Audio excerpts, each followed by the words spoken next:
Chapter 3. Detach from the noise, from calm under fire, the psychology of inner strength. Chapter 3. Detach from the noise. You can't control the world. You can only control your response to it. But here's the truth. Most people never learn. You can't master your response if you're addicted to the noise of opinions, the noise of judgment, the noise of constant stimulation that steals your peace and rewires your mind to react, not reflect. Every scroll, every argument, every piece of gossip, outrage, or distraction, it's noise. And noise kills clarity. If your mind is full of noise, there's no space for strength. If your focus is scattered, there's no room for composure. If your emotions are hijacked by everything and everyone, you'll never be calm under fire. You must detach from the noise, not run from it. Detach from it, not escape the world. Rise above it.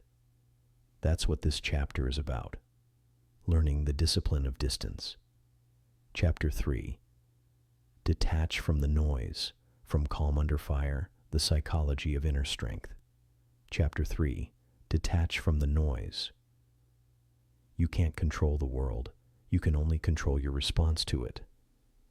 But here's the truth. Most people never learn. You can't master your response if you're addicted to the noise of opinions, the noise of judgment, the noise of constant stimulation that steals your peace and rewires your mind to react, not reflect.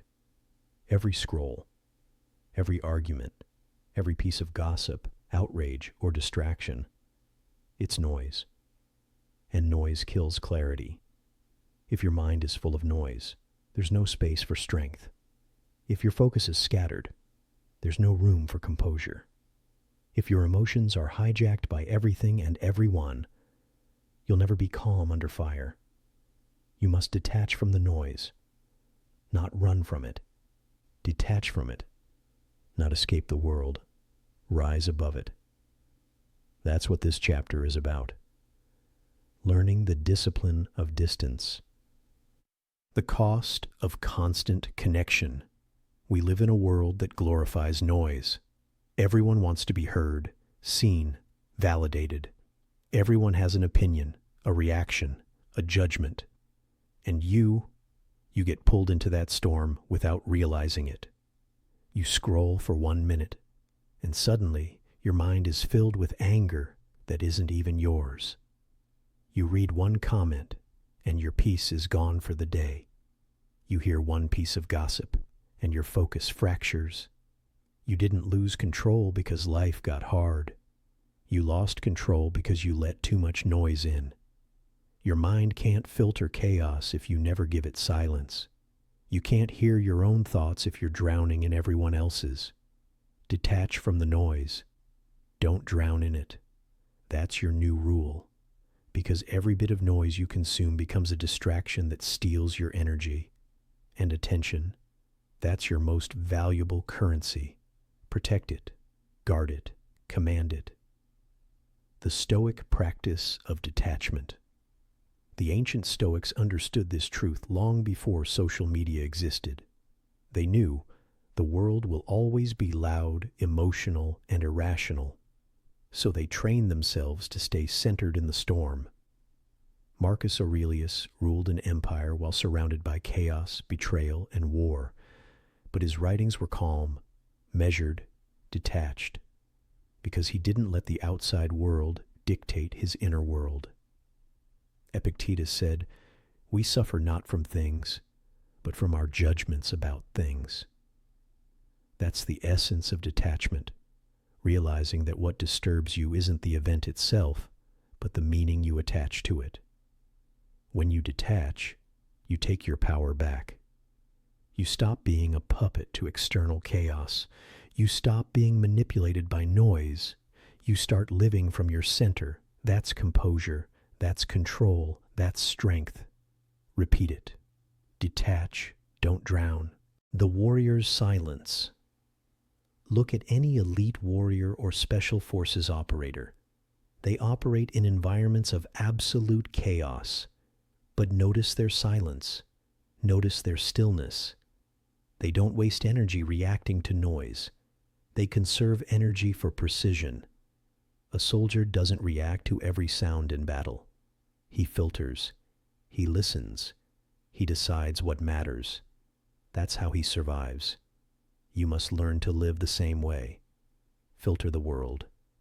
Ignore what doesn't serve your mission, because your mission is peace. When the world screams for your reaction, stay silent. When people provoke you, observe, don't engage. When life gets loud, withdraw into stillness. That's not weakness. That's power. That's emotional discipline at its highest form. The emotional parasites. You have to understand this clearly. There are people who feed on reaction. They need your outrage to feel alive. They want your attention to validate their emptiness. They thrive on conflict because they lack control over their own lives. When you respond emotionally, you feed them. When you react to their drama, you join their circus. You can't reason with chaos. You can only refuse to participate in it. Detach. Don't explain. Don't defend. Don't chase understanding where none exists. Your silence is not weakness. It's wisdom, because silence drains their power, and calm destroys their control. Detach from the noise. Don't drown in it. The digital trap. Every app, every feed, every notification, it's engineered to steal your focus, to keep you reacting, to keep you emotional. You are the product, and your attention is the price. Every time you check your phone for validation, you trade discipline for dopamine. Every time you scroll without awareness, you give your energy to someone else's story. That's why you feel restless. That's why you feel unfocused. Because you're carrying 1,000 emotional fragments that don't belong to you. The solution isn't deletion, it's discipline. Use technology. Don't let it use you. Set boundaries. Schedule silence. Guard your mental space like a fortress. Remember, your peace is your priority, and the only way to protect it is to limit the noise. How to detach in practice. Detachment is not isolation, it's inner control. Here's how you build it. 1. Create moments of stillness daily. No phone, no input, just breathing and awareness.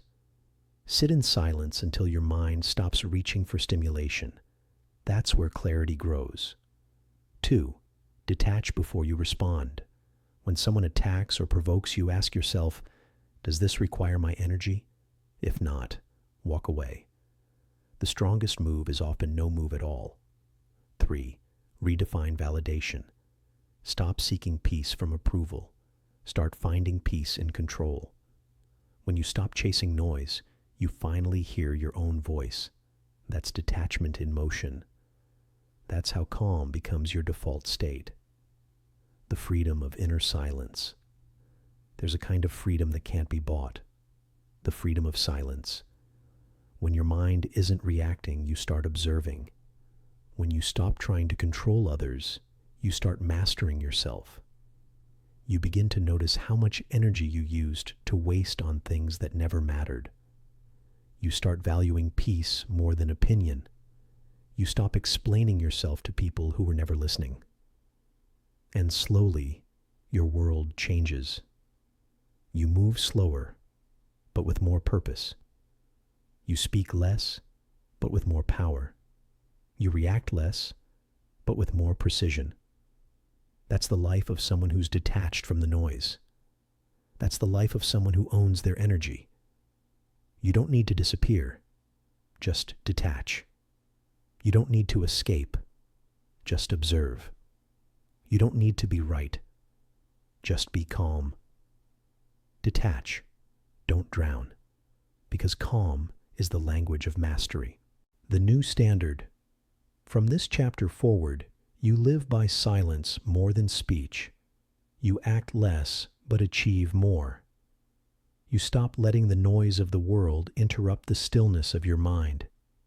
Detachment is not distance, it's discipline. It's not coldness, it's clarity. It's not rejection, it's redirection. You are not leaving the world, you are simply rising above it. When you stop reacting to every sound, you start hearing what truly matters. And when you detach from noise, you finally reconnect with yourself. Detach from the noise. Don't drown in it. That's your mantra. That's your armor. That's your edge. Transition to next chapter. You've built control over reaction. You've learned to master your thoughts. And now you've learned to detach from the noise that steals your peace. But detachment alone isn't enough. True calm requires action. Disciplined, deliberate, consistent action. Because peace is not passive. It's created through structure, repetition, and self-command. You've learned to be still. Now it's time to move with purpose. Chapter 4. Discipline is calm in motion.